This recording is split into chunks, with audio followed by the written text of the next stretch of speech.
Monsieur Lecoq de Émile Gaboriau, partie 5, chapitre 21. Ces délicates et épineuses questions d'identité qui, à tout moment, se représentent, sont le désespoir de la justice. Les chemins de fer, la photographie et le télégraphe électrique ont multiplié les moyens d'investigation. En vain. Tous les jours encore, il arrive que des malfaiteurs habiles réussissent à dérober aux juges leur véritable personnalité et échappent ainsi aux conséquences de leurs antécédents. C'est à ce point qu'un spirituel procureur général disait une fois en riant, et peut-être ne plaisantait-il qu'à demi, « Les confusions de personnes ne cesseront que le jour où la loi prescrira d'imprimer, au fer rouge, un numéro d'ordre sur l'épaule de tout enfant déclaré à la mairie. » Certes, M. Segmuller eût souhaité ce numéro d'ordre à l'énigmatique prévenu qui était là devant lui. Et cependant, il ne désespérait pas, et sa confidence, si elle était exagérée, n'était pas feinte. Il pensait que cette circonstance des deux femmes était le côté faible du système du meurtrier, le point où il devait concentrer ses efforts. Il l'abandonna, néanmoins, pénétré de cette juste théorie qu'à un premier interrogatoire, on ne doit traiter à fond aucune question. Lorsqu'il estima que sa menace avait produit son effet, il reprit. « Ainsi, prévenu, vous affirmez ne connaître aucune des personnes qui se trouvaient dans le cabaret. Je le jure. Vous n'avez jamais eu occasion de voir un individu dont le nom se trouve mêlé à cette déplorable affaire, un certain Lacheneur ? J'entendais ce nom pour la première fois quand le soldat mourant l'a prononcé, en ajoutant que ce Lacheneur était un ancien comédien. Il eut un gros soupir et ajouta « Pauvre troupier, je venais de lui donner le coup de mort. Et ces dernières paroles ont été le témoignage de mon innocence. » Ce premier mouvement sentimental laissa le juge très froid. « Par conséquent, demanda-t-il, vous acceptez la déposition de ce militaire ?» L'homme hésita, comme s'il eût flairé un piège et calculé la réponse. « J'accepte, dit-il enfin. Bast. Très bien. Ce soldat, vous devez vous le rappeler, voulait se venger de Lacheneur, lequel, en lui promettant de l'argent, l'avait entraîné dans un complot. Contre qui, ce complot ? Contre vous, évidemment. D'un autre côté, vous prétendez n'être arrivé à Paris que ce soir-là même, et n'avoir été conduit à la Poivrière que par le plus grand des hasards. Conciliez donc cela. » Le prévenu osa hausser les épaules. « Moi, dit-il, je vois les choses autrement. Ces gens tramaient un mauvais coup contre je ne sais qui, et c'est parce que je les gênais qu'ils m'ont cherché querelle à propos de rien. » Le coup du juge était bon, mais la parade était meilleure, si bien que le souriant greffier ne put dissimuler une grimace approbative. Lui, d'abord, il était toujours du parti du prévenu. Platoniquement, bien entendu. « Passons aux faits qui ont suivi votre arrestation, » reprit M. Segmuller. « Pourquoi avez-vous refusé de répondre à toutes les questions ?» Un éclair de rancune réelle ou de commande brilla dans l'œil du meurtrier. « C'est bien assez d'un interrogatoire, grommela-t-il, pour faire un coupable d'un innocent. » L'homme grossier reparaissait sous le pitre goguenard et bon enfant. « Je vous engage, dans votre intérêt, dit sévèrement le juge, à rester convenable. Les agents qui vous ont arrêté ont observé que vous étiez au fait de toutes les formalités et que vous connaissiez les êtres de la prison. Eh, monsieur, ne vous ai-je pas dit que j'avais été pris et mis en prison plusieurs fois, toujours faute de papier ? Je dis la vérité, par conséquent, vous ne me ferez pas me couper, allez. » Il avait déposé son masque d'insouciance gouailleuse et affectait maintenant un ton bourru et mécontent. Cependant, il n'était pas à bout de ses peines. L'attaque sérieuse allait seulement commencer. M. Segmuller déposa sur son bureau un petit sac de toile. « Reconnaissez-vous ceci ?» demanda-t-il. « Parfaitement. C'est le paquet qui a été cacheté au greffe par le directeur. » Le juge ouvrit le sac et vida sur une feuille de papier la poussière qu'il contenait. « Vous n'ignorez pas, prévenu, dit-il, que cette poussière provient de la boue qui recouvrait vos pieds jusqu'à la cheville. L'agent de police qui l'a recueillie s'est transporté au poste où vous avez passé la nuit, et il a constaté, entre cette poussière et celle qui recouvre le sol du violon, une parfaite conformité. L'homme écoutait, bouche béante. Donc, continua le juge, c'est au poste certainement et à dessein que vous vous êtes sali. Quel était votre projet ? Je voulais... Laissez-moi achever. Résolu, pour garder le secret de votre identité, à endosser l'individualité d'un homme des dernières classes de la société, d'un saltimbanque, vous avez réfléchi que les recherches de votre personne vous trahiraient. Vous avez prévu ce qu'on penserait quand on vous ferait déshabiller au greffe, et qu'on verrait sortir de bottes malpropres, grossières, éculées, telles que celles que vous portiez, des pieds soignés comme les vôtres. Car ils sont soignés à l'égal de vos mains, et les vôtres sont passés à la lime.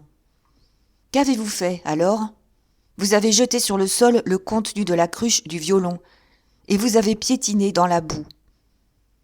Pendant ce réquisitoire, le visage de l'homme avait exprimé tour à tour l'inquiétude, l'étonnement le plus comique, l'ironie, et en dernier lieu, une franche gaieté. À la fin, il parut contraint de céder à un de ces accès de fou rire qui coupent la parole. « Voilà ce que c'est, dit-il, s'adressant non au juge, mais à Lecoq. Voilà ce qu'il arrive quand on cherche midi à 14 heures. Ah, monsieur l'agent, il faut être fin, mais pas tant que ça. La vérité est que lorsqu'on m'a mise au poste, il y avait 48 heures, dont 36 passées en chemin de fer, que je ne m'étais déchaussé. Mes pieds étaient rouges, enflés, et ils me cuisaient comme le feu. Qu'ai-je fait ? J'ai versé de l'eau dessus. Pour le reste, si j'ai la peau douce et blanche, c'est que j'ai soin de moi. De plus, à l'exemple de tous les gens de ma profession, je ne porte jamais que des pantoufles.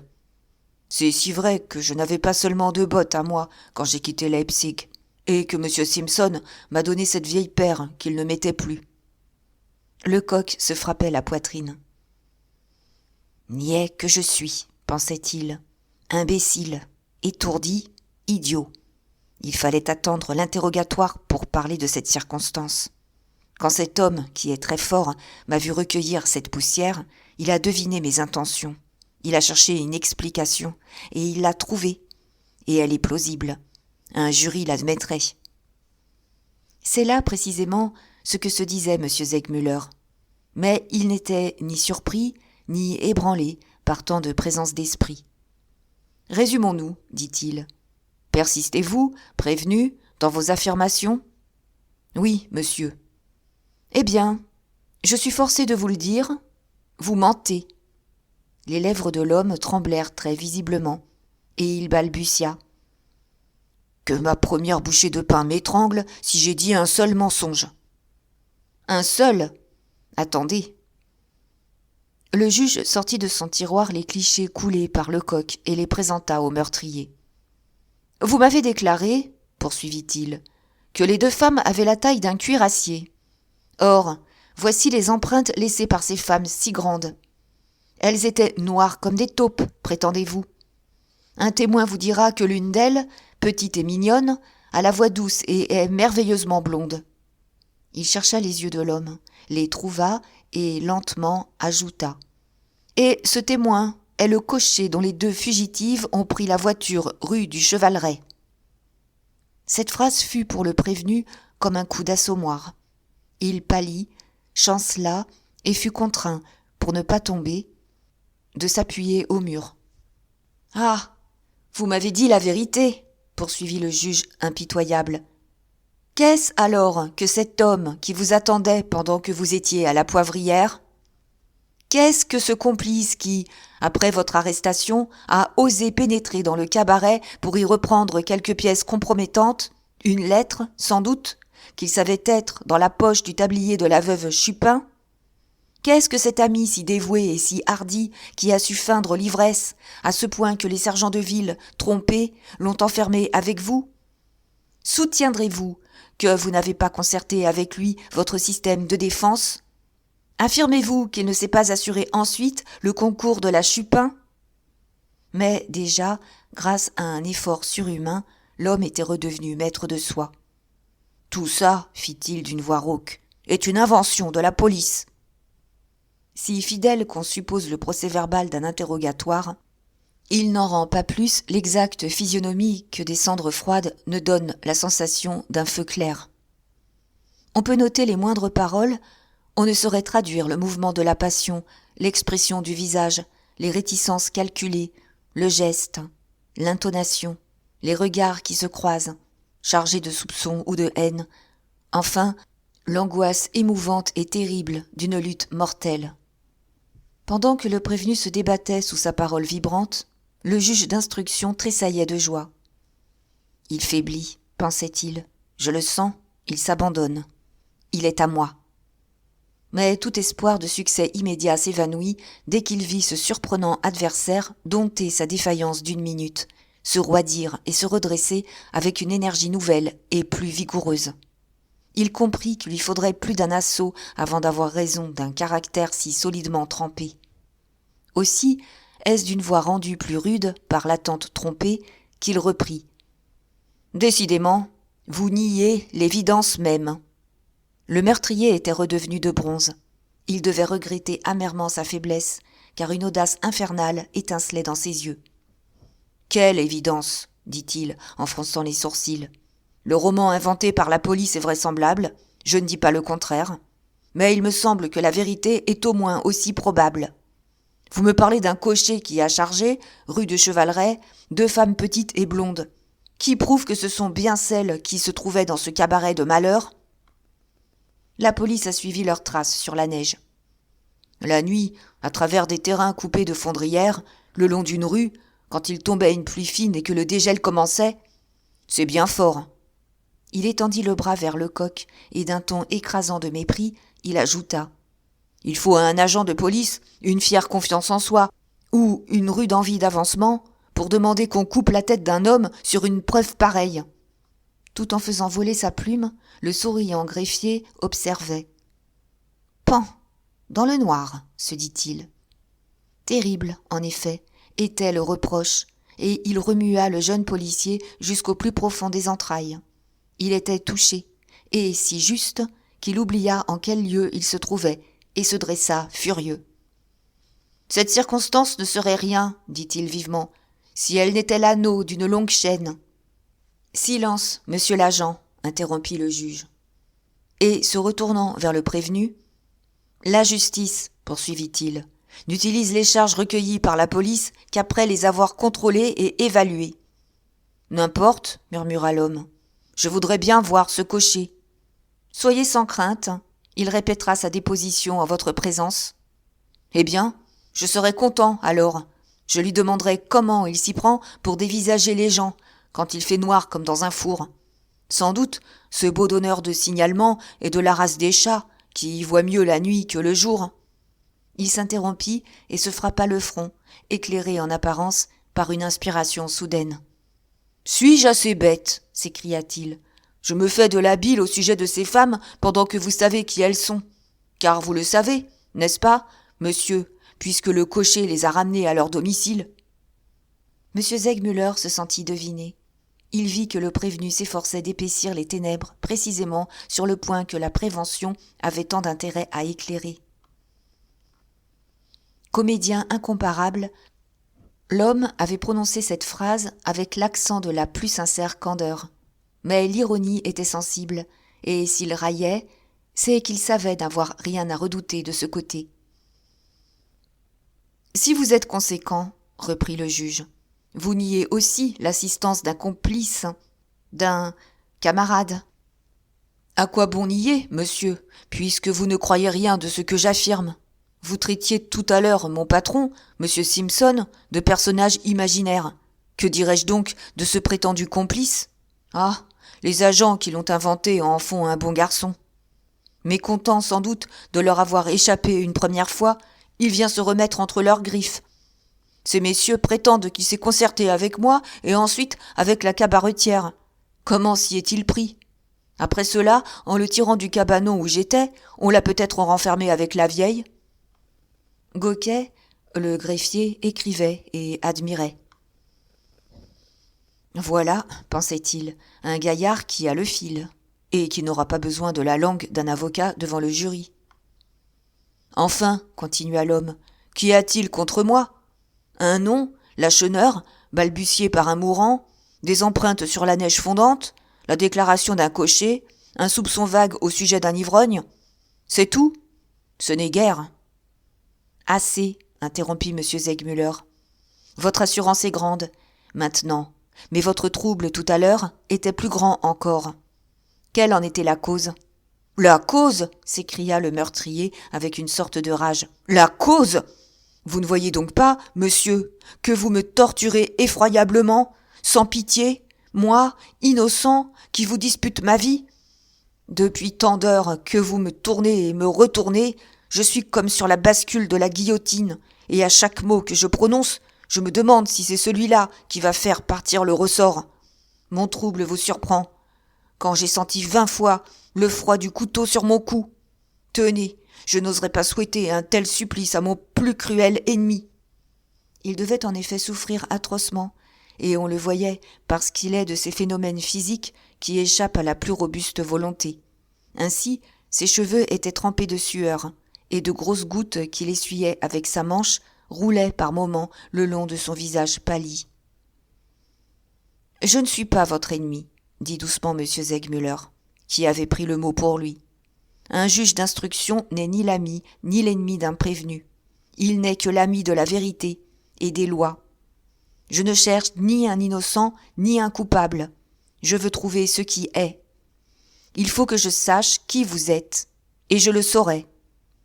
Eh, je me tue à le dire, je suis mais. Non. Qui donc serais-je alors? Un grand personnage déguisé? Ah, je le voudrais bien. J'aurais de bons papiers, en ce cas, je vous les montrerais et vous me lâcheriez. Car vous le savez bien, mon bon monsieur, je suis innocent, comme vous. Le juge avait quitté son bureau et était venu s'adosser à la cheminée, à 2 pas du prévenu. « N'insistez pas, dit-il. » Et aussitôt, changeant de ton et de manière, il ajouta, avec l'urbanité parfaite d'un homme du monde s'adressant à un de ses pairs. « Faites-moi l'honneur, monsieur, de me croire assez de perspicacité pour avoir su démêler, sous le rôle difficile que vous jouez avec une désolante perfection, un homme supérieur, un homme doué des plus rares facultés. » Lecoq vit bien que ce brusque changement déroutait le meurtrier.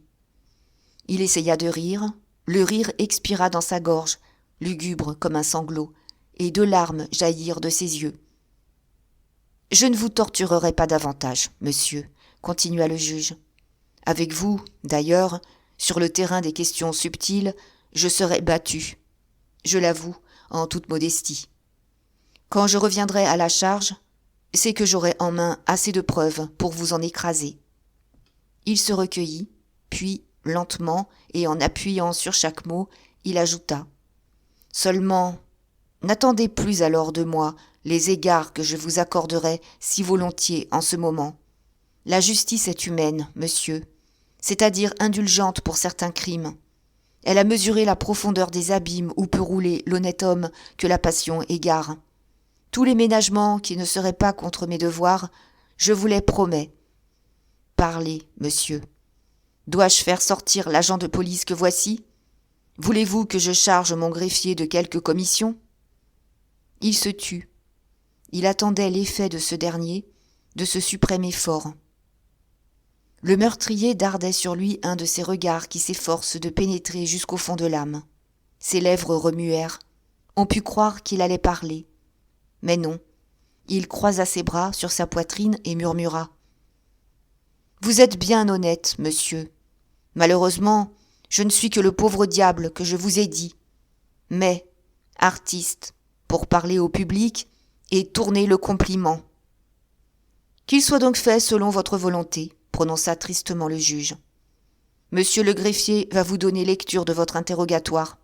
Écoutez. » Goguet aussitôt se mit à lire.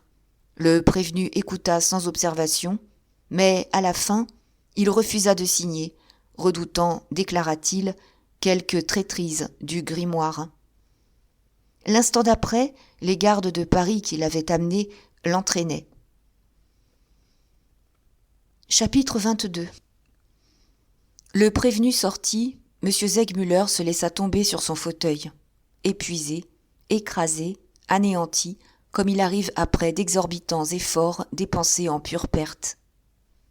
À l'éréthisme immodéré de toutes les facultés de son esprit et de son âme, une invincible prostration succédait. C'est à peine s'il lui restait la force de tamponner avec son mouchoir trempé dans de l'eau fraîche son front brûlant et ses yeux qui lui cuisaient. Cette effroyable séance d'instruction n'avait pas duré moins de 7 heures.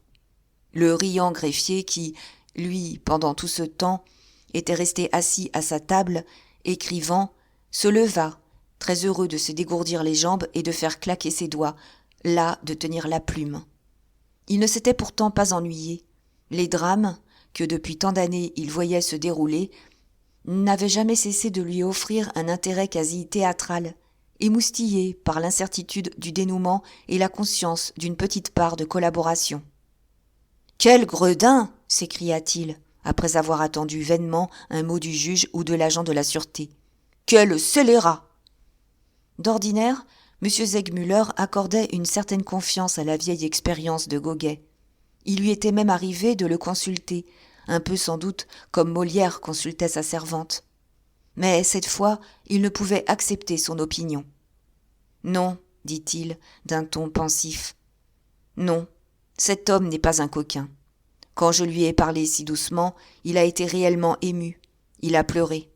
Il a hésité, je le jurerais, à me tout confier. »« Ah, il est fort, approuva Lecoq. Prodigieusement fort. » L'éloge du jeune policier était sincère. Loin d'en vouloir à ce prévenu qui avait trompé ses calculs et qui même l'avait injurié, il l'admirait pour son habileté et son audace.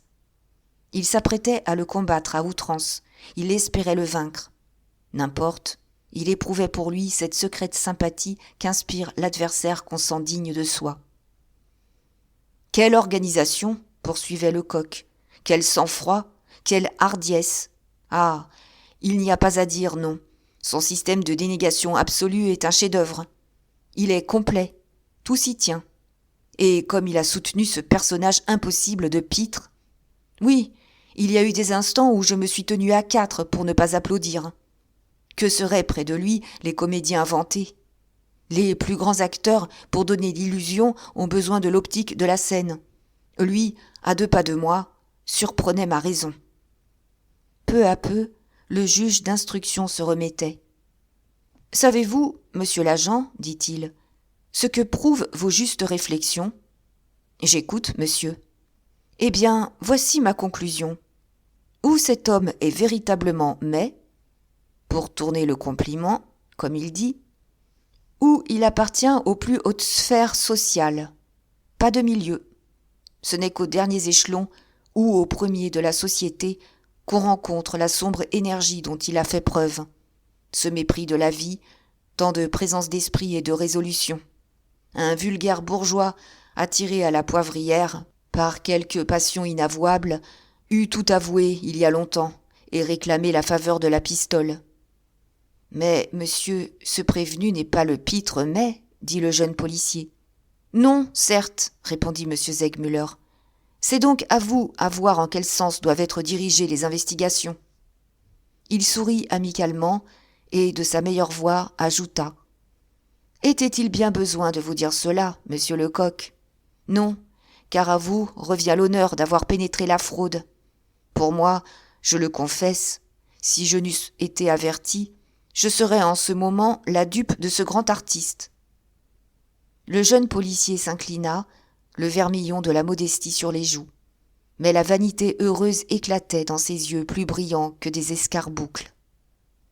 Quelle différence entre ce juge expansif et bienveillant et l'autre, si taciturne et si hautain. Celui-ci, au moins, le comprenait, l'appréciait, l'encourageait, et c'est avec des présomptions communes et une égale ardeur qu'ils allaient s'élancer à la découverte de la vérité. S'il n'eût fallu que remuer le petit doigt, ce doigt qui tue les mandarins, pour guérir subitement la jambe cassée de M. d'Escorval, Lecoq eût peut-être hésité. Ainsi pensait le jeune agent. Mais il songea aussi que sa satisfaction était un peu bien prématurée, et que le succès était encore des plus problématiques. Le souvenir de la peau de l'ours vendue trop tôt lui rendit tout son sang-froid. « Monsieur, reprit-il d'un ton calme, il m'est venu une idée. Voyons. La veuve Chupin, vous vous le rappelez sans doute, nous a parlé de son fils, un certain Polyte. Oui, en effet. Ce garçon, un détestable garnement, a obtenu de rester au dépôt jusqu'à son jugement. Pourquoi ne l'interrogerait-on pas ? Il doit connaître tous les habitués de la poivrière et nous donnerait peut-être sur Gustave, sur Lacheneur et sur le meurtrier lui-même des renseignements précieux. Comme il n'est pas au secret, il a probablement appris l'arrestation de sa mère, mais il me paraît impossible qu'il se doute des perplexités de la justice. « Ah, vous avez 100 fois raison, s'écria le juge. Comment n'ai-je pas songé à cela ? Demain, dès le matin, j'interrogerai cet individu, que sa situation d'inculpé rendra plus maniable qu'un autre. Je veux aussi questionner sa femme. » Il se retourna vers son greffier et ajouta : « Vite, Goguet, préparez une citation au nom de la femme Hippolyte Chupin et remplissez une ordonnance d'extraction. » Mais la nuit était venue, on n'y voyait plus assez pour écrire. Le greffier sonna et demanda de la lumière. L'huissier qui avait apporté les lampes se retirait quand on frappa à la porte. Il ouvrit et le directeur du dépôt fit son entrée, son chapeau à la main. Depuis 24 heures, ce digne fonctionnaire était fort préoccupé de ce locataire mystérieux qu'il avait logé au numéro 3 des secrets, et il venait aux informations. « Je viens vous demander, monsieur, dit-il au juge, si je dois continuer à maintenir séquestré le prévenu Mai. »« Oui, monsieur. C'est que je redoute sa fureur, et que d'un autre côté, il me répugne de lui remettre la camisole de force. »« Laissez-le libre dans sa cellule, dit monsieur Segmuller. Recommandez qu'on le traite doucement, et contentez-vous de faire exercer sur lui une incessante surveillance. » Au terme de l'article 613, quoique la police des prisons soit confiée à l'autorité administrative, le juge y peut faire exécuter tout ce qu'il croit utile à l'instruction. Le directeur s'inclina donc, puis il ajouta : « Vous avez sans doute, monsieur, réussi à constater l'identité du prévenu ? » « Non, malheureusement. » Le directeur secoua la tête d'un air sagace. « En ce cas, fit-il, mes conjectures étaient justes. Il me paraît surabondamment démontré que cet homme est un malfaiteur de la pire catégorie, un récidiviste, très certainement, qui a le plus puissant intérêt à dissimuler son individualité. Vous verrez, monsieur, que nous avons affaire à quelque forçat à vie, revenu de Cayenne sans congé. Peut-être vous trompez-vous ? J'en serais surpris. Je dois avouer que mon sentiment est celui de M. Gévrol, le plus expérimenté et le plus habile des inspecteurs de sûreté. Après cela, il arrive parfois que des agents jeunes et trop zélés se montent la tête et courent après les chimères de leur imagination. » Lecoq, tout rouge de colère, allait sans doute répliquer vertement lorsque M. Segmuller, d'un geste, lui imposa silence. Ce fut le juge qui répondit en souriant. « Ma foi, cher monsieur, plus j'étudie cette affaire, plus je tiens pour le système de l'agent trop zélé. Après cela, je ne suis pas infaillible, et je compte bien sur vos services. »« Oh, j'ai mes moyens de vérification, » interrompit l'entêté directeur, « et j'espère bien qu'avant 24 heures, notre homme aura été positivement reconnu, soit par les agents du service de la sûreté, soit par les détenus à qui on le montrera. » Il se retira sur cette promesse, et Lecoq se dressa, furieux. « Voyez-vous, ce Gévrol, monsieur le juge, s'écria-t-il. Déjà, il dit du mal de moi, il est jaloux. Eh bien, que vous importe ? Si vous réussissez, vous êtes vengé. Si vous échouez, je suis là. » Et aussitôt, comme l'heure avançait, M. Segmuller remit au jeune policier les pièces de conviction qu'il avait recueillies et qui devaient aider les investigations. La boucle d'oreille d'abord, dont il était indispensable de rechercher l'origine, puis la lettre signée Lacheneur, trouvée dans la poche de Gustave, le faux soldat. Il lui donna divers ordres encore, et après lui avoir recommandé l'exactitude pour le lendemain, il le congédia par ces mots. « Allez, et bonne chance !» Chapitre 23. Longue, étroite, basse de plafond, percée de quantité de petites portes numérotées, comme le corridor d'un hôtel garni, meublé d'un bout à l'autre d'un grossier banc de chêne noirci par l'usage, telle est la galerie des juges d'instruction. Dans le jour, peuplée de ses hôtes habituels, prévenus, témoins et gardes de Paris, elle est d'une tristesse navrante. Elle est sinistre quand elle est déserte, la nuit venue, à peine éclairée par la lampe fumeuse de l'huissier de semaine attendant quelque juge attardé. Si peu impressionnable que fût Lecoq, il eut le cœur serré en suivant cet interminable couloir, et il se hâta de gagner l'escalier pour échapper à l'écho de ses pas, lugubre dans ce silence. À l'étage inférieur, une fenêtre était restée ouverte. Il s'y pencha pour reconnaître l'état du temps au dehors. La température s'était singulièrement adoucie. Plus de neige, les pavés étaient presque secs. C'est à peine si un léger brouillard, illuminé des lueurs rouges du gaz, se balançait comme un vélin de pourpre au-dessus de Paris. En bas, la rue était à l'apogée de son animation. Les voitures circulaient plus rapides, les trottoirs devenaient trop étroits pour la foule bruyante qui, la journée finie, courait à ses plaisirs. Ce spectacle arracha un soupir au jeune policier. « Et c'est dans cette ville immense, murmura-t-il, au milieu de tout ce monde, que je prétends retrouver les traces d'un inconnu. Est-ce possible ?» Mais cette défaillance ne dura pas.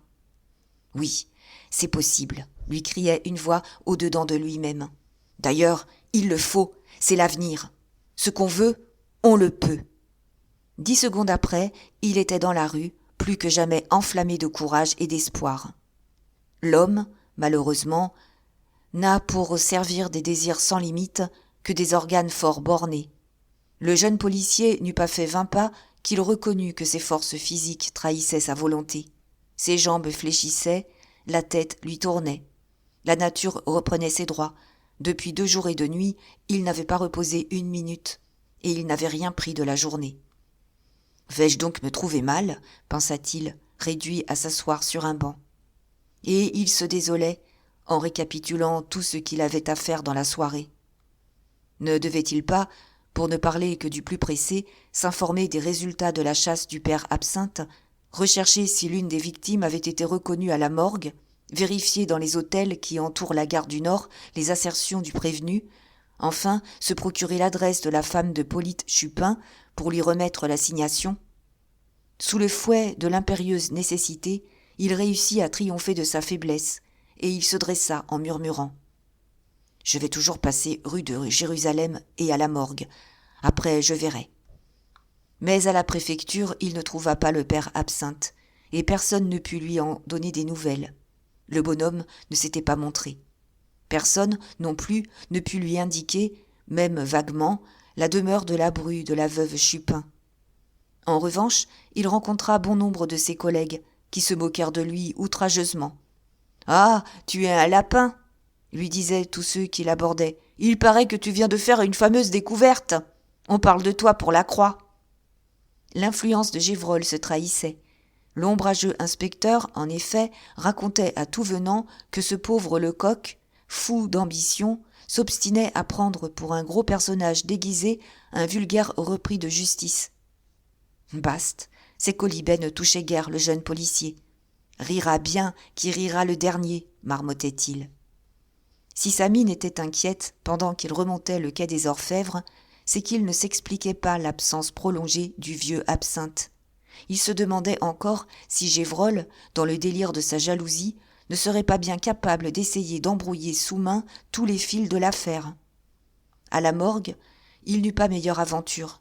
Après qu'il eut sonné 3 ou 4 fois, le gardien, qui vint lui ouvrir, lui déclara que les cadavres restaient toujours inconnus et qu'on n'avait pas revu le vieil agent envoyé le matin.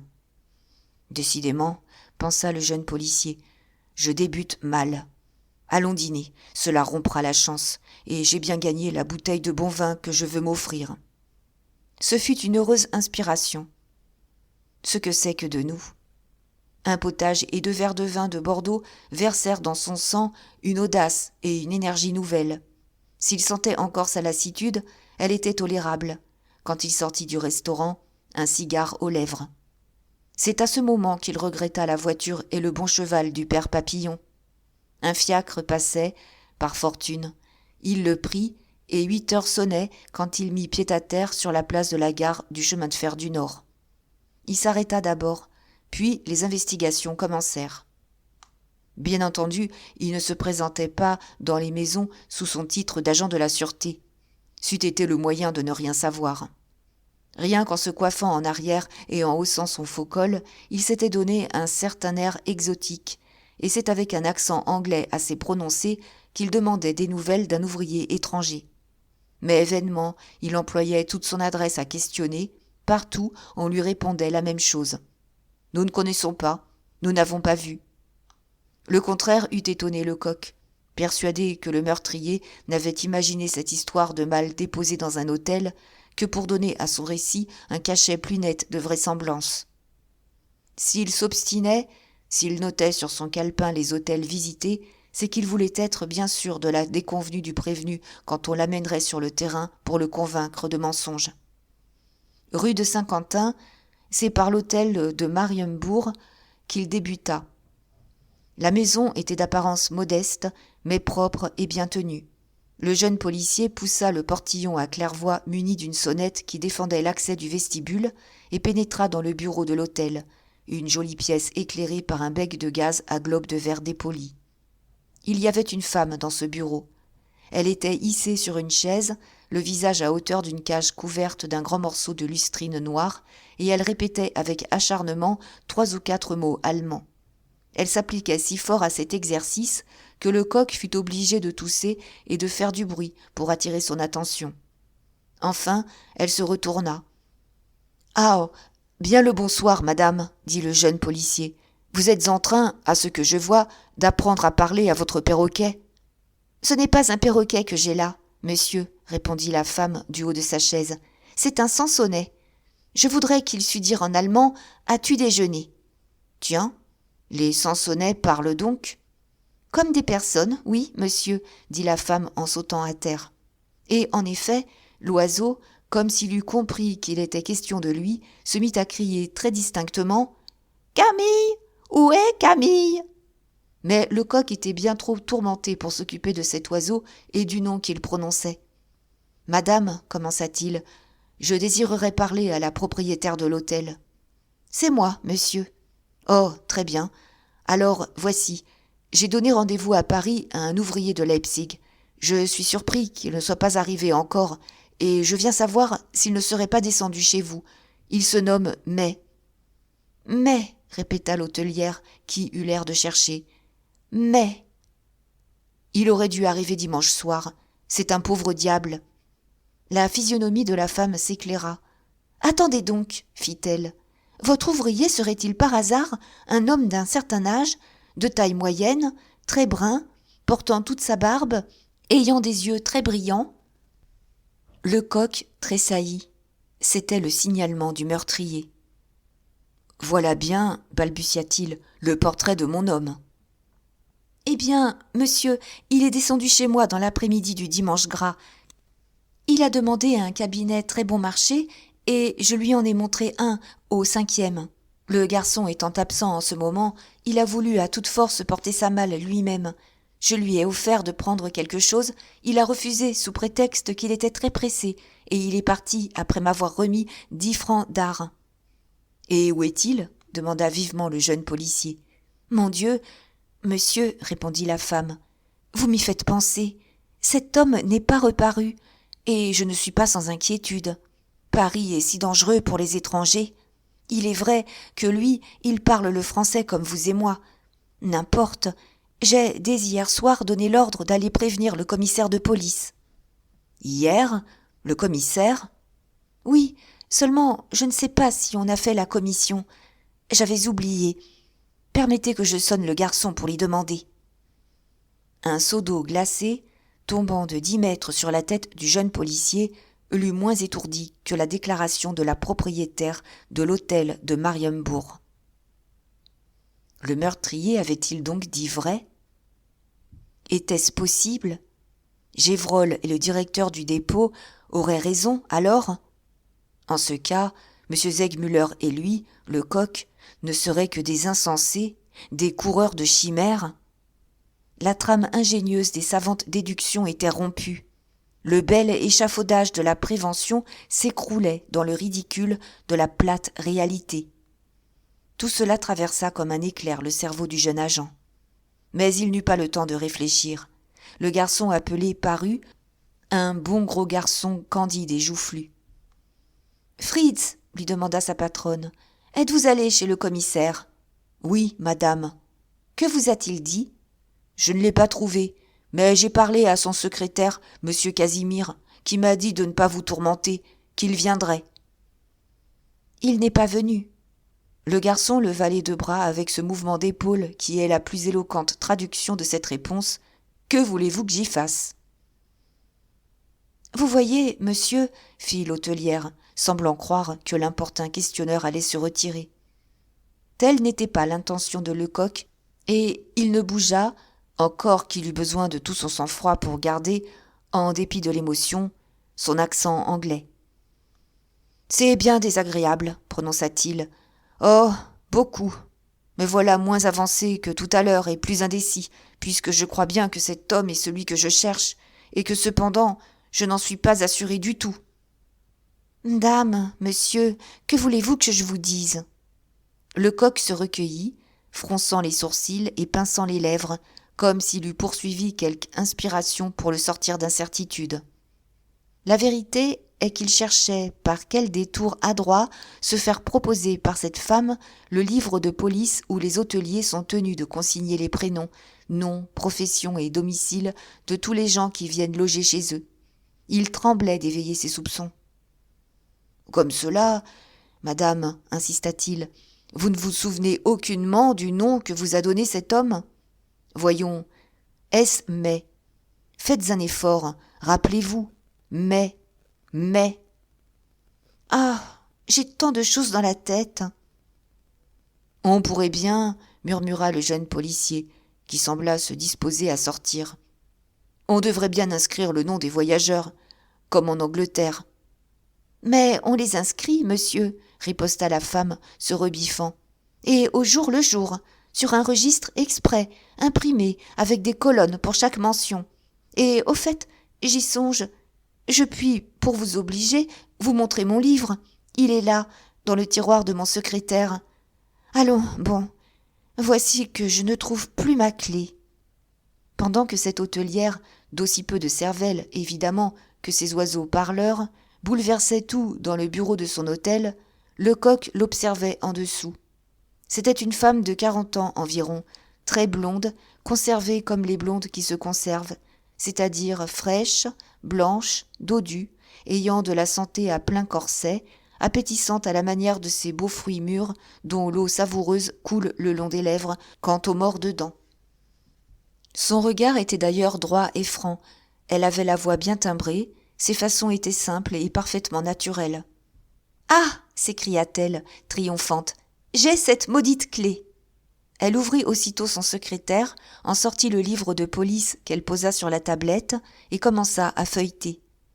Elle s'y prenait assez maladroitement, de telle sorte que le jeune policier, avec ses yeux de lynx, put constater que le registre était bien tenu. Enfin, elle arriva au feuillet important. « Dimanche 20 février, dit-elle. Regardez, monsieur, ici, à la 7e ligne. Mai, sans prénom, artiste forain, venant de Leipzig, sans papier. » Pendant que Lecoq examinait cette mention, d'un air absolument hébété, la femme eut encore un souvenir. « Je m'explique, s'écria-t-elle, comment je n'avais dans la mémoire ni ce nom de mai, ni cette drôle de profession, artiste forain. Ce n'est pas moi qui ai écrit cela. »« Qui donc est-ce ? » ?»« L'individu lui-même, monsieur, pendant que je cherchais 10 francs pour le lui rendre sur un louis qu'il venait de me remettre. Vous devez bien voir que l'écriture n'est plus du tout celle des autres inscriptions qui sont au-dessus et au-dessous. » Oui, Lecoq voyait cela. Et c'était un argument irréfutable, précis et terrible comme un coup de bâton. « Êtes-vous bien sûr, au moins, insista-t-il vivement, que cette mention est de la main de l'homme ? Le jureriez-vous » Il était si fort troublé qu'il oublia sa prononciation exotique. La femme s'en aperçut, car elle recula, enveloppant d'un regard soupçonneux ce faux étranger. Puis, à la défiance, la colère d'avoir été prise pour dupe parut succéder. « Je sais ce que je dis, » déclara-t-elle un peu plus que sèchement. « Et ensuite, en voilà assez, n'est-ce pas ?» Reconnaissant qu'il s'était trahi, et honteux de son peu de sang-froid, Lecoq renonça à son accent d'outre-Manche.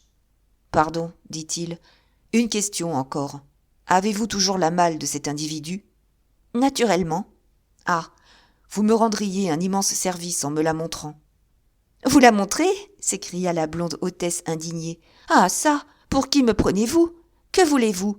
Qui êtes-vous ?»« Dans une demi-heure, vous le saurez, » répondit le jeune policier qui comprit l'inutilité de toute espèce d'insistance. Il sortit brusquement, courut jusqu'à la place de Roubaix, sauta dans une voiture et donna l'adresse du commissaire du quartier, promettant 100 sous, outre la course, au cocher, s'il menait bon train. À ce prix, les maigres rosses volèrent sous le fouet. Lecoq eut encore du bonheur, le commissaire était chez lui. Lecoq déclina sa qualité et fut aussitôt conduit devant le magistrat du quartier. « Ah, monsieur, s'écria-t-il, venez à mon secours. » Et tout d'une haleine, il se mit à conter juste ce qu'il fallait de l'histoire pour être tiré d'embarras. Dès qu'il eut fini, « C'est pourtant vrai !» exclama le commissaire. « On est venu me chercher pour cet homme disparu. Casimir me l'a dit ce matin. »« On est venu ? Vous prévenir ?» balbutia Lecoq. « Hier, oui, mais j'ai eu tant d'occupations. Enfin, mon garçon, que puis-je pour vous être utile ? » « Venir avec moi, monsieur. Exiger qu'on nous représente la malle. Requérir un serrurier pour l'ouvrir. Voici des pouvoirs, un mandat de perquisition que le juge d'instruction m'a remis en tout cas. Ne perdons pas une minute. J'ai une voiture à votre porte. »« Partons, » dit simplement le commissaire. Quand ils furent dans le fiacre, qui repartit au galop, « Maintenant, monsieur, demanda le jeune policier, permettez-moi de vous demander si vous connaissez la femme qui tient l'hôtel de Mariembourg. »« Très bien. Lorsque j'ai été nommé à cet arrondissement, il y a 6 ans, je n'étais pas marié, et j'ai pris mes repas assez longtemps à la table d'hôte de cette dame. Casimir, mon secrétaire, y mange encore. Et quelle espèce de femme est-ce ? Mais, ma foi, mon jeune camarade, Madame Milner, tel est son nom, est une très respectable veuve, aimée et estimée dans le quartier, dont les affaires prospèrent, et qui reste veuve uniquement parce que cela lui plaît, car elle est fort agréable encore et excessivement à l'aise. Alors, vous ne la croiriez pas capable, moyennant une bonne somme de... comment dirais-je ? De servir quelque prévenu très riche ? »« Devenez-vous fou ? » interrompit le commissaire. « Madame Milner consentir à un faux témoignage pour de l'argent ? Ne viens-je donc pas de vous dire qu'elle est honnête et qu'elle a de la fortune ? D'ailleurs, elle m'avait fait prévenir, dès hier, ainsi... » Lecoq se tut. On arrivait. En voyant apparaître derrière son commissaire le questionneur obstiné, Madame Milner parut tout comprendre. « Jésus !» s'écria-t-elle. « Un agent ! J'aurais dû m'en douter. Il y a un crime ? Voilà mon hôtel perdu de réputation. » Il fallut du temps pour la rassurer et la consoler. Tout le temps employé à chercher un serrurier aux environs. Enfin, on monta à la chambre de l'homme disparu et Lecoq se précipita sur la malle. Ah ! Il n'y avait pas à dire non. Elle venait de Leipzig. Les petits carrés de papier collés par les diverses administrations de chemin de fer le prouvaient. On l'ouvrit. Tout ce que l'homme avait annoncé s'y trouvait. Lecoq était pétrifié.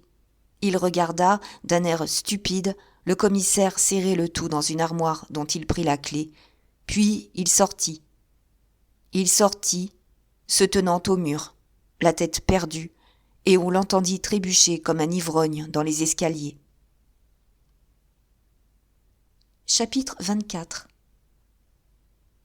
Le Mardi Gras, cette année-là, fut très gai.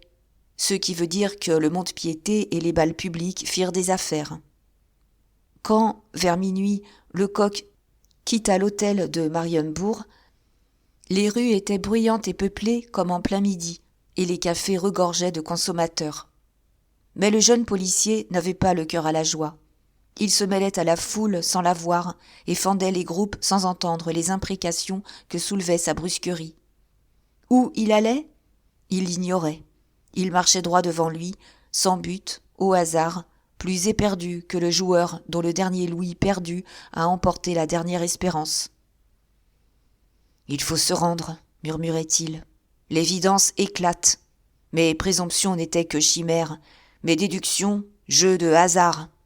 Il ne me reste plus qu'à me tirer avec le moins de dommages et de ridicule possible de ce mauvais pas. » Il venait d'atteindre le boulevard quand une idée jaillit de sa cervelle, si éblouissante qu'il ne put retenir un cri. « Je ne suis qu'un sot !» Et il se frappait le front à le briser. « Est-il possible, poursuivait-il, que moi, si fort en théorie, je devienne d'une si pitoyable faiblesse dès que je passe à la pratique ? Ah, je ne suis qu'un enfant encore, un conscrit, qu'un rien surprend et jette hors du bon chemin. Je me trouble, la tête me tourne et je perds jusqu'à la faculté de raisonner. » Or, réfléchissons froidement. Comment avais-je tout d'abord jugé ce prévenu, dont le système nous tient en échec ? Je m'étais dit, celui-là est un homme d'un génie supérieur, d'une expérience et d'une pénétration consommée, audacieux, d'un sang-froid à toute épreuve et qui tentera l'impossible pour assurer le succès de sa comédie. Oui, voilà ce que je disais, et à la première circonstance que je ne m'explique pas, là, sur le champ, je jette le manche après la cognée. Il tombe sous le sens, pourtant, qu'un homme d'une prodigieuse habileté ne saurait avoir recours à des manœuvres vulgaires. Devais-je espérer qu'il coudrait ses malices de fil blanc ? Allons donc. Plus les apparences sont contre mes présomptions et en faveur de la version du détenu, plus il est sûr que j'ai raison. Ou la logique n'est plus la logique. Le jeune policier éclata de rire et ajouta « Seulement, exposer cette théorie à la préfecture devant M. Gévrol serait peut-être prématuré et me vaudrait un certificat pour Charenton. » Il s'interrompit. Il était devant sa maison. Il sonna, on lui ouvrit. Il avait lestement grimpé ses 4 étages et il arrivait à son palier quand une voix dans l'obscurité appela. « Est-ce vous, monsieur Lecoq ?» « Moi-même, » répondit le jeune agent un peu surpris. « Mais vous, je suis le père Absinthe. »« Ma foi, soyez le bienvenu, je ne reconnaissais pas votre voix. Donnez-vous la peine d'entrer chez moi. » Ils entrèrent, et Lecoq alluma une bougie. Alors, le jeune policier put voir son vieux collègue, et en quel état, bon Dieu ! Plus sale il était et plus crotté qu'un barbet qui a été perdu pendant 3 jours de pluie. Sa redingote portait les traces de 20 murailles essuyées. Son chapeau n'avait plus aucune forme. Ses yeux étaient troubles et sa moustache pendait pitoyablement. Il mâchonnait à vide, comme s'il eût eu du sable plein la bouche. Par moments, il essayait de cracher. Il faisait le geste, l'effort, mais rien ne sortait. « Vous m'apportez de mauvaises nouvelles ?» demanda Lecoq après un court examen. « Mauvaise. Les gens que vous filiez vous ont glissé entre les doigts. » Le vieux eut un mouvement de tête affirmatif de haut en bas. « C'est un malheur, » prononça le jeune policier, flairant quelque mésaventure. « C'est un très grand malheur. Cependant, il ne faut pas vous désoler outre mesure. Voyons, papa, relevez la tête, morbleu. À nous deux, demain, nous réparerons cela. » Cet amical encouragement redoubla le très visible embarras du bonhomme.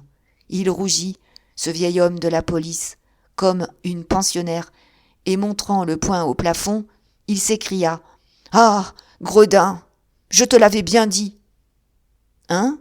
fit Lecoq. « À qui en avez-vous » Le père Absinthe ne répondit pas. Il se plaça bien en face de la glace et se mit à accabler son reflet des plus cruelles injures. « Vieux propre à rien, disait-il, vilain soldat, N'as-tu pas honte? Tu avais une consigne, n'est-ce pas? Qu'en as-tu fait? Tu l'as bu, malpropre, comme un vieil ivrogne que tu es. Va, cela ne se passera pas ainsi. Et quand même monsieur Lecoq te pardonnerait, tu seras privé de gouttes 8 jours. Tu bisqueras, ce sera bien fait. Voilà justement ce qu'avait pressenti le jeune policier. Allons, dit-il au bonhomme. Vous vous sermonnerez plus tard. Contez-moi vite votre histoire. Ah, je n'en suis pas fier, je vous prie de le croire. Mais n'importe. Donc, on vous a sans doute remis une lettre où je vous disais que j'allais filer les jeunes gens qui avaient reconnu Gustave. Oui, passez. Pour lors, une fois dans le café où je les avais suivis, voilà mes garçons qui se mettent à boire du vermouth à plein verre, sans doute afin de chasser l'émotion. Après avoir bu, la faim les prend et ils demandent à déjeuner. Moi, dans mon coin, je fais comme eux. Le repas, le café, le pousse-café, la bière, tout cela exige du temps. À 2 heures, cependant, ils se décident à payer et à sortir.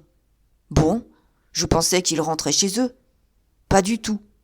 Ils gagnent la rue Dauphine, et je les vois ouvrir la porte d'un estaminet. Je m'y glisse 5 minutes après eux.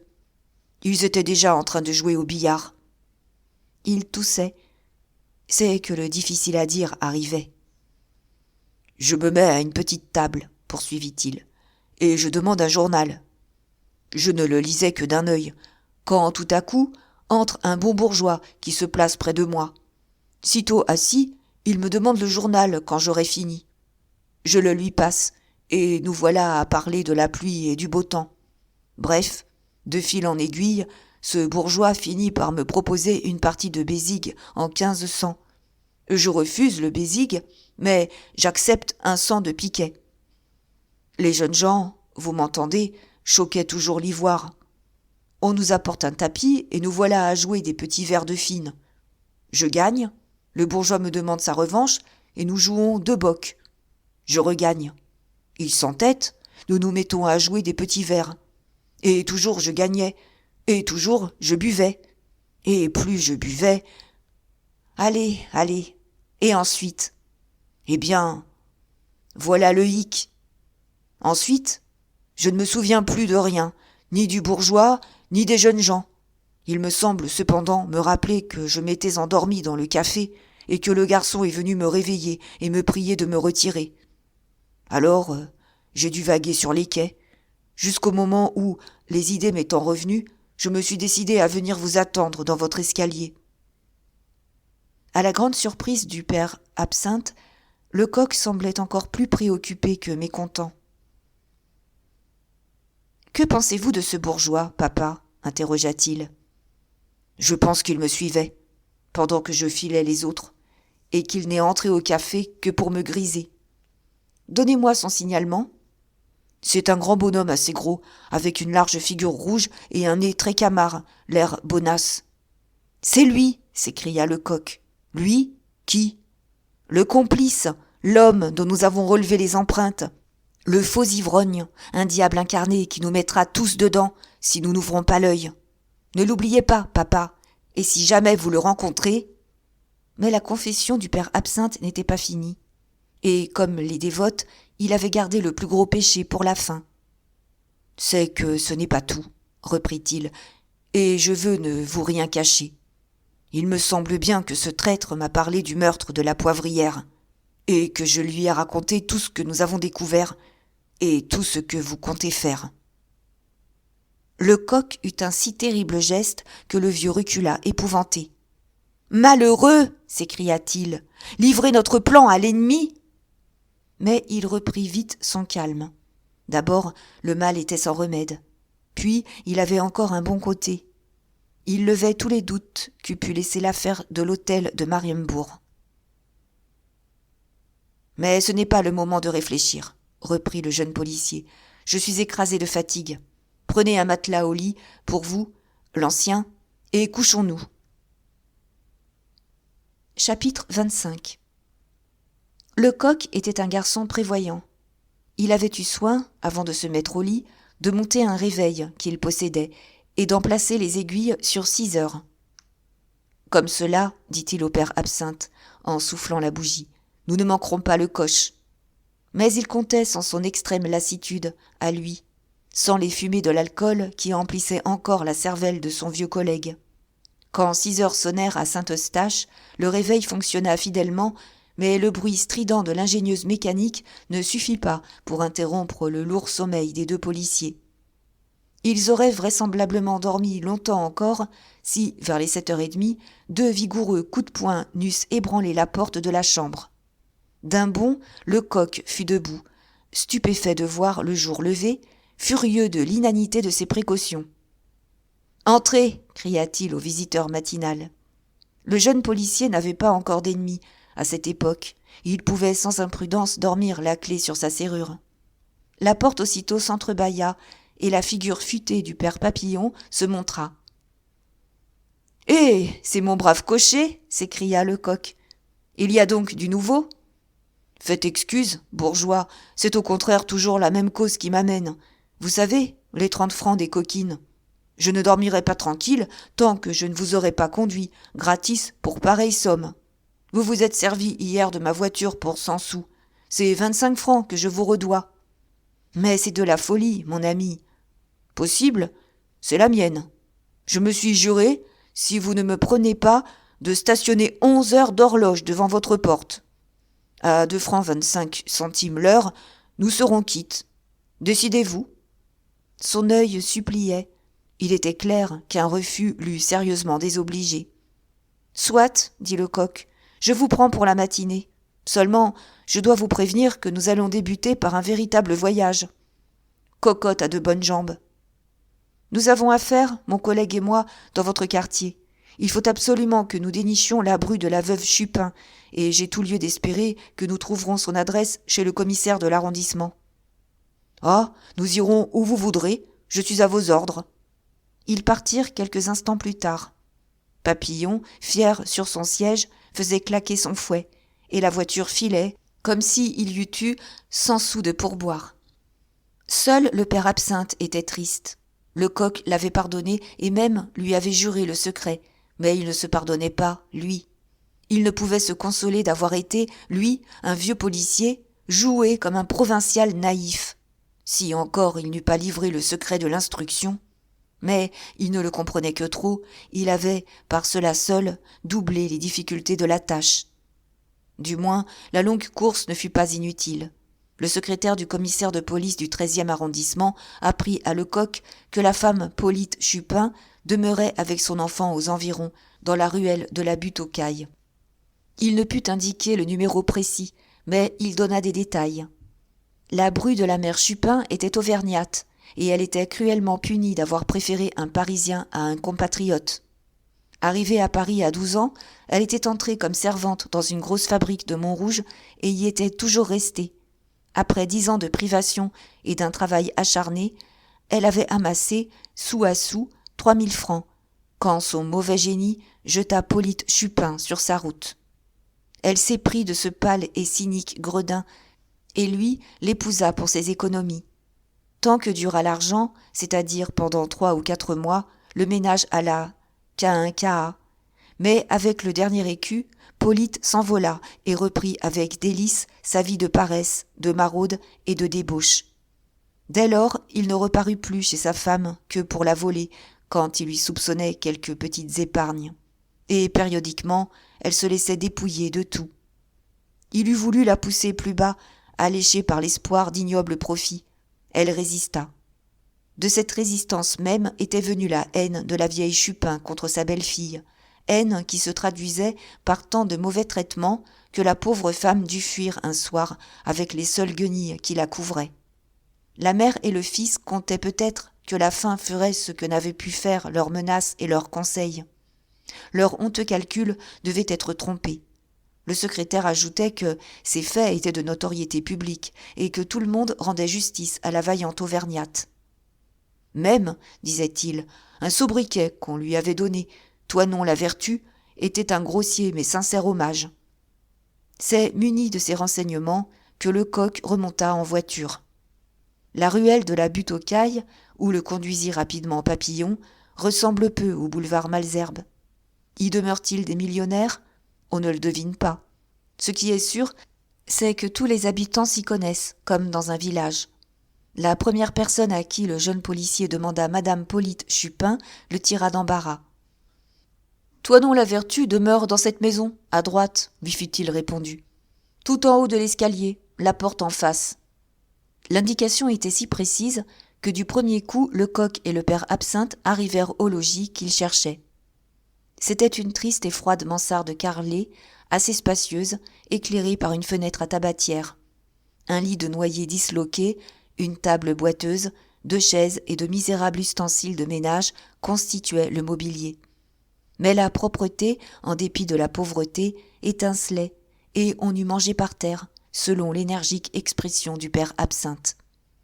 Quand les 2 policiers se présentèrent, ils trouvèrent une femme qui cousait des sacs de grosse toile, assise au milieu de la pièce, sous la fenêtre, pour que le jour tombât bien d'aplomb sur son ouvrage. À la vue de 2 étrangers, elle se leva à demi, surprise, un peu effrayée même. Et quand ils lui eurent expliqué qu'ils avaient à lui parler assez longuement, elle quitta sa chaise pour l'offrir. Mais le vieil homme de police la contraignit de demeurer assise, et il resta debout pendant que Lecoq s'établissait sur l'autre chaise. D'un coup d'œil, le jeune policier avait inventorié le logis et évalué la femme. Elle était petite, courte, grosse, affreusement commune. Une forêt de rudes cheveux noirs, plantés très bas sur le front et de gros yeux à fleur de tête, donnait à sa physionomie quelque chose de la navrante résignation de la bête maltraitée. Peut-être avait-elle eu autrefois ce qu'on est convenu d'appeler la beauté du diable. Maintenant, elle semblait presque aussi vieille que sa belle-mère. Le chagrin et les privations, les travaux excessifs, les nuits passées sous la lampe, les larmes dévorées et les coups reçus avaient plombé son teint, rougi ses yeux et creusé à ses tempes des rides profondes. Mais de toute sa personne s'exhalait un parfum d'honnêteté native que n'avait pu corrompre le milieu où elle avait vécu. Son enfant ne lui ressemblait en rien. Il était pâle et chétif, avec des yeux qui brillaient d'un éclat phosphorescent et des cheveux de ce jaune sale qu'on appelle le blond de Paris. Un détail émut les 2 agents. La mère n'avait sur elle qu'une méchante robe d'indienne, mais le petit était chaudement vêtu de gros draps. « Madame, commença doucement Lecoq, vous avez sans doute entendu parler du grand crime commis dans l'établissement de votre belle-mère. »« Hélas, oui, monsieur. » Et vivement, elle ajouta : « Mais mon homme ne peut y être mêlé puisqu'il est en prison. » Cette objection, qui courait au-devant du soupçon, ne trahissait-elle pas des appréhensions horribles ? « Oui, je le sais, » dit le jeune policier. « Polyte a été arrêté il y a une quinzaine. »« Oh, bien injustement, monsieur, je vous le jure. Il a été, comme toujours, entraîné par ses amis, des mauvais sujets. Il est si faible. Quand il a un verre de vin en tête, on en fait alors tout ce qu'on veut. De lui-même, il ne ferait pas de mal à un enfant. Il n'y a qu'à le regarder. » Tout en parlant, elle attachait des regards enflammés à une mauvaise photographie suspendue au mur et qui représentait un affreux garnement, à l'œil louche, à la bouche grimaçante, à peine ombragée d'une légère moustache, portant des mèches de cheveux bien collées aux tempes. C'était là Polyte. Et il n'y avait pas à s'y méprendre, cette malheureuse l'aimait toujours. C'était son mari, d'ailleurs. 1 minute de silence suivit cette scène muette où éclatait la passion, et c'est pendant ce silence que la porte de la mansarde s'entr'ouvrit doucement. Un homme avança la tête et la retira aussitôt avec une sourde exclamation. Puis la porte se referma, la clé grinça dans la serrure et on entendit des pas rapides dans l'escalier. Assis dans la mansarde, le dos tourné à la porte, Lecoq n'avait pu apercevoir le visage de l'étrange visiteur. Et, si promptement qu'il se fût retourné au bruit, il avait deviné le mouvement bien plus tôt qu'il ne l'avait surpris. Pourtant, il n'eut pas l'ombre d'un doute. « C'est lui !» s'écria-t-il, « le complice !» Grâce à sa position, le père Absinthe avait vu. « Oui, dit-il, oui, j'ai reconnu l'homme qui m'a grisé hier. » D'un bond, les 2 agents s'étaient jetés sur la porte, et ils s'épuisaient pour l'ouvrir en stériles efforts. Elle résistait, elle tenait bon, car elle était de chêne plein, ayant été achetée aux démolitions par le propriétaire et ajustée là, par hasard, avec sa vieille et solide serrure. « Mais aidez-nous donc !» disait le père Absinthe à la femme de Polyte, pétrifiée de surprise. « Donnez-nous donc une barre, un morceau de fer, un clou, n'importe quoi !» Le jeune policier, lui, s'ensanglantait les mains à essayer de renfoncer le pêne ou d'arracher la garde. Il trépignait de rage. Enfin, la porte fut forcée et les deux agents, animés d'une ardeur pareille, s'élancèrent à la poursuite de leur mystérieux adversaire. Arrivés dans la rue, ils s'informèrent. Ils pouvaient donner le signalement de l'homme. C'était quelque chose. 2 personnes l'avaient vu entrer dans la maison de Toinon-la-Vertu. Une 3e l'avait remarqué lorsqu'il en était sorti précipitamment. Des enfants qui jouaient sur la chaussée assurèrent que cet individu s'était enfui à toutes jambes dans la direction de la rue du Moulin-des-Prés. C'était dans cette rue, près de l'endroit où s'y amorce la ruelle de la Butte aux Cailles, que Lecoq avait fait arrêter sa voiture. « Courons-y !» proposa le père Absinthe. « Le cocher pourra peut-être nous donner quelques renseignements. » Mais l'autre hocha la tête d'un air découragé et ne bougea point. « À quoi bon ?» prononça-t-il. « La présence d'esprit qu'a eu cet homme de donner un tour de clé l'a sauvé. Il a maintenant 10 minutes d'avance sur nous. Il est loin, nous ne le rattraperons pas. » Le vieil agent était blême de colère. Il considérait maintenant comme son ennemi personnel ce rusé complice qui l'avait si cruellement mystifié. Il lui donnait 1 mois de sa paye pour lui mettre la main au collet. « Ah, ce n'est pas le toupet qui lui manque à ce brigand, dit-il, ni la chance. Pensez qu'il se moque de nous comme une souris qui jouerait avec les griffes du chat, et que voici 3 fois qu'il nous échappe. 3 fois !» Le jeune policier était aussi irrité, au moins que son collègue, et bien autrement blessé dans sa vanité, mais il sentait la nécessité du sang-froid. « Oui, répondit-il d'un ton pensif, le matin est hardi et intelligent, et il ne reste pas les jambes croisées. Si nous travaillons, il se remue ferme. Ce démon-là est partout. De quelque côté que je pousse l'attaque, je l'y trouve sur la défensive. C'est lui, l'ancien, qui vous a fait perdre la piste de Gustave. C'est lui qui a organisé cette belle comédie de l'hôtel de Mariembourg. »« Et maintenant, objecta le bonhomme d'un air capable, que le général vienne donc nous chanter que c'est des fantômes que vous prétendez conduire au poste. » Si délicate que fût la flatterie, elle ne put tirer Lecoq de ses réflexions. « Jusqu'à présent, reprit-il au bout d'un moment, cet habile metteur en scène m'a devancé, partout. De là mes échecs. Ici, du moins, nous arrivons avant lui. Or, s'il y venait, c'est qu'il flaire un danger. Donc, nous pouvons espérer. Remontons près de la femme de ce garnement de Polyte. » Hélas, la pauvre Toinon-la-Vertu ne comprenait rien à cette aventure. Elle était restée sur son palier, tenant son enfant par la main, penchée sur la rampe de l'escalier, palpitante, l'œil et l'oreille au guet. Dès qu'elle aperçut les 2 agents qui remontaient aussi lentement qu'ils étaient descendus vite, elle s'avança. « Au nom du ciel !» demandait-elle. « Que se passe-t-il ? Qu'est-ce que cela signifie ?» Mais Lecoq n'était pas homme à compter ses affaires dans un corridor tapissé d'oreilles, et c'est seulement quand il eut repoussé la jeune femme dans sa mansarde, la porte refermée, qu'il lui répondit. « Il y a que nous venons de donner la chasse à un complice des meurtres de la Poivrière. Il arrivait espérant vous trouver seul. Notre présence l'a effarouché. »« Un assassin ?» balbutia Toinon en joignant les mains. « Que pouvait-il me vouloir ?»« Qui sait ? Il est à supposer qu'il est des amis de votre mari. »« Oh, monsieur !»« Quoi ?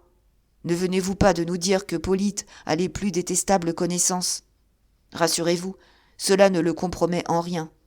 Vous avez d'ailleurs un moyen simple d'écarter de lui les soupçons. »« Un moyen ? Lequel ? Oh, dites vite !»« C'est de me répondre franchement et de me mettre à même, vous qui êtes une honnête femme, d'arrêter le coupable. Parmi tous les amis de votre mari, n'en connaissez-vous pas de capables d'avoir fait le coup ? Nommez-les-moi. » L'hésitation de la malheureuse fut visible. Souvent, sans doute, elle avait assisté à d'ignobles conciliabules, et on avait dû la menacer de vengeance terrible si elle parlait. « Vous n'avez rien à craindre. insista le jeune policier. Et jamais, je vous le promets, on ne saura que vous m'avez dit un mot. Puis, quoi que vous disiez, vous ne m'apprendrez peut-être rien. On nous a conté déjà bien des choses de votre vie, sans parler des brutalités dont vous ont rendu victime Polyte et sa mère. Mon mari, monsieur, ne m'a jamais brutalisée, dit fièrement la jeune femme. Cela, d'ailleurs, ne regarde que moi. Et votre belle-mère ? Elle est peut-être un peu vive.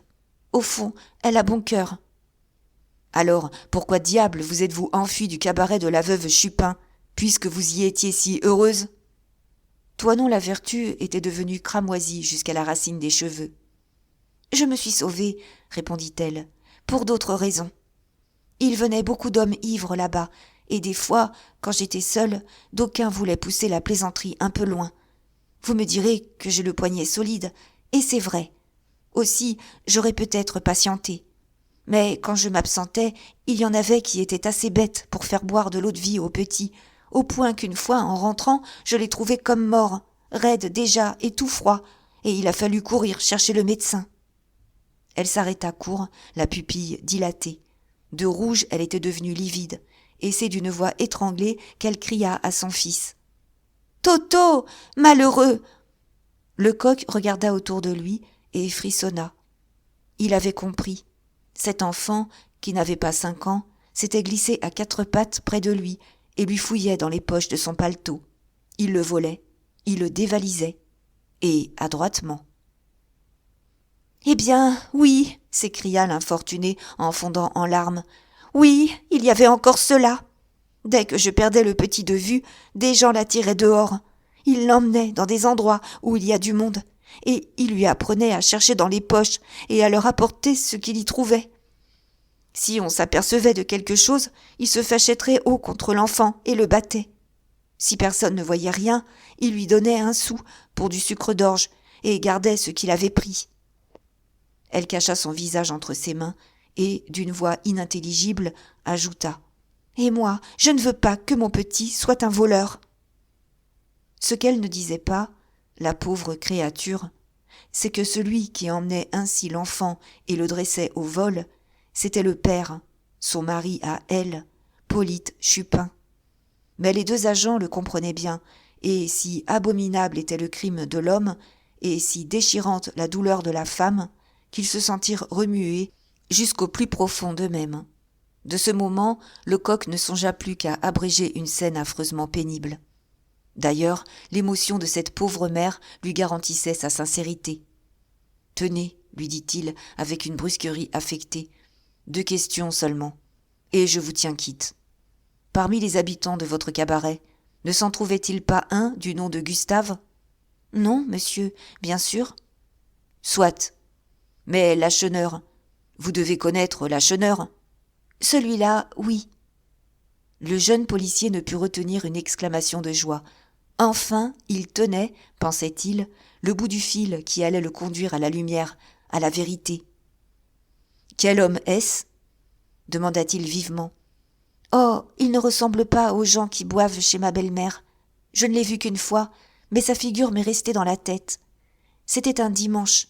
Il était dans une voiture arrêtée près des terrains vagues et parlait à Polyte. Quand il a été parti, mon mari m'a dit « Tu vois ce vieux-là, il fera notre fortune. » Je lui ai trouvé l'air d'un monsieur bien respectable. « C'est assez, » interrompit le coq. « Maintenant, il s'agit, ma bonne, de venir déposer devant le juge. J'ai une voiture en bas. Prenez votre enfant si vous voulez, mais hâtez-vous. Venez vite. Venez. »